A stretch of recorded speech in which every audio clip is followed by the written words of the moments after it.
Hi viewers, welcome back to my channel women's art. என்னோட சேனலை subscribe பண்ண எல்லா விவோஸ்க்குமே ரொம்ப ரொம்ப தேங்க்ஸ்.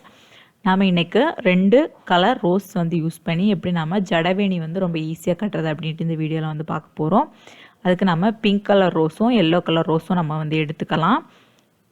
ரோஸ் பெட்டல்ஸை கட்டுறதுக்கு நம்ம நார்மலாக யூஸ் பண்ணக்கூடிய பூ கட்டுற த்ரெட்டே நம்ம யூஸ் பண்ணிக்கலாம். அதுக்கப்புறம் பூவை கோக்குறதுக்காக நம்ம நார்மலாக எப்போவும் யூஸ் பண்ணக்கூடிய நீடிலே நம்ம யூஸ் பண்ணிக்கலாம்.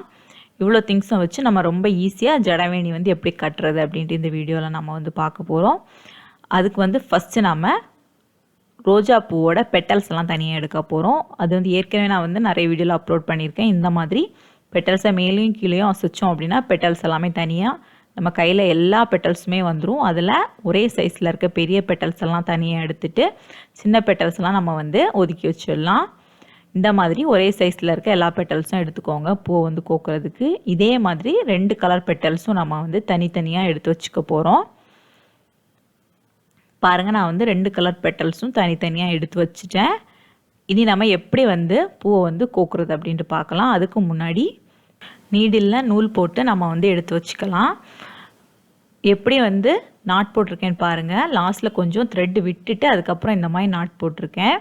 ஏன் அப்படின்னா அப்போ தான் நமக்கு ஜடவேணி கட்டி முடிச்சதும் ஹேரில் ஃபிக்ஸ் பண்ணுறதுக்கு ரொம்ப ஈஸியாக இருக்கும். இனி நம்ம ஸ்டெம் எடுத்துக்கலாம். அதை இந்த மாதிரி 2ஆக கட் பண்ணி எடுத்துக்கோங்க.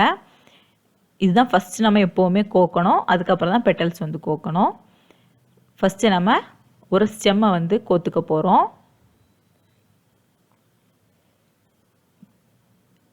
இந்த மாதிரி ஸ்டெம்மை கோத்துட்டு நம்ம பெட்டல்ஸ் கோத்தோம் அப்படின்னா பெட்டல்ஸ் கிழிஞ்சிராது, உதிர்ந்தும் வந்துடாது, ரொம்ப ஸ்ட்ராங்காக இருக்கும். அதுக்காக இனி நம்ம பெட்டல்ஸை எப்படி கோக்குறது அப்படின்ட்டு பார்க்கலாம்.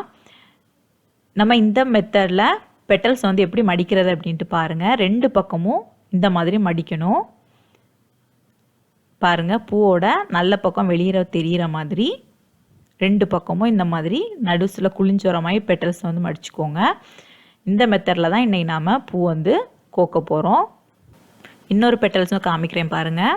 சென்டரில் இந்த மாதிரி குளிச்சுட்டு 2 பக்கமும் மடித்து விட்டுட்டு அந்த பெட்டல்ஸ் எல்லாம் சேர்ந்து வர மாதிரி நம்ம நீடில் வச்சு கோத்துக்கலாம். அப்போ தான் பிரியாமல் இருக்கும் பெட்டல்ஸ் எல்லாம்.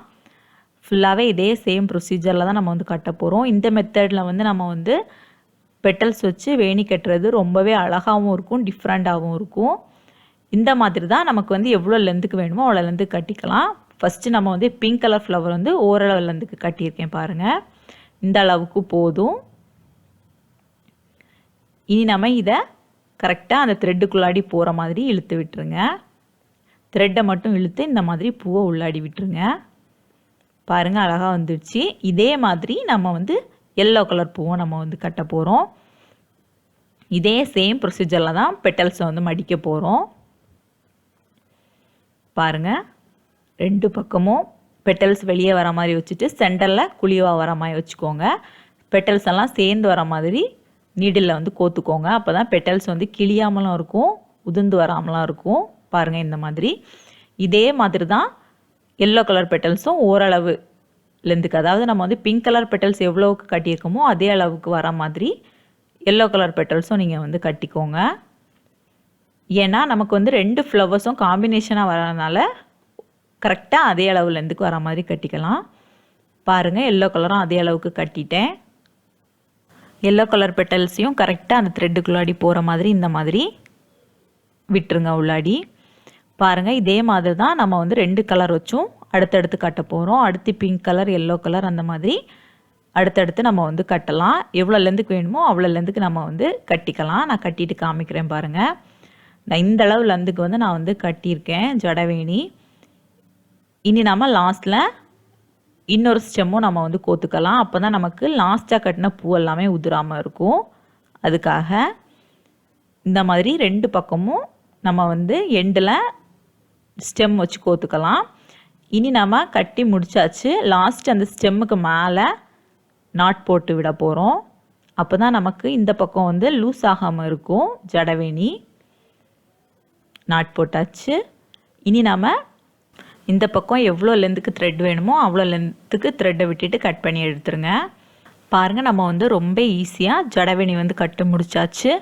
இந்த மெத்தடில் நீங்கள் வந்து ஜடவேணி கட்டுறது ரொம்பவே ஈஸியாக இருக்கும். கட்டி முடிச்ச அப்புறம் நம்ம வந்து ஹேரில் ஃபிக்ஸ் பண்ணும்போது ஹேர் ஸ்டைலுக்கும் ரொம்பவே அழகாக இருக்கும். இந்த மாதிரி டபுள் கலரில் பெட்டல்ஸ் வச்சு கட்டுறது வீட்டில் எல்லாருமே ட்ரை பண்ணி பாருங்கள். கட்டுறதுக்கு ரொம்பவே ஈஸியாக இருக்கும். பிகினர்ஸ் எல்லாத்துக்குமே ரொம்பவே ஈஸி. உங்களுக்கு பிடிச்ச கலரில் ரோஸ் பெட்டல்ஸ் வாங்கி கட்டி பாருங்கள். இப்போ தான் ஃபஸ்ட் டைம் என்னோடய சேனல் வீடியோவை நீங்கள் பார்க்குறீங்க அப்படின்னா மறக்காமல் என்னோடய சேனலை வந்து நீங்கள் சப்ஸ்கிரைப் பண்ணிக்கோங்க. சப்ஸ்கிரைப் பண்ணிவிட்டு அது பக்கத்தில் இருக்க பெல் ஐக்கானையும் கிளிக் பண்ணிக்கோங்க. இந்த வீடியோ உங்களுக்கு பிடிச்சிருந்துச்சுன்னா லைக் பண்ணுங்கள், ஷேர் பண்ணுங்கள், கமெண்ட் பண்ணுங்கள்.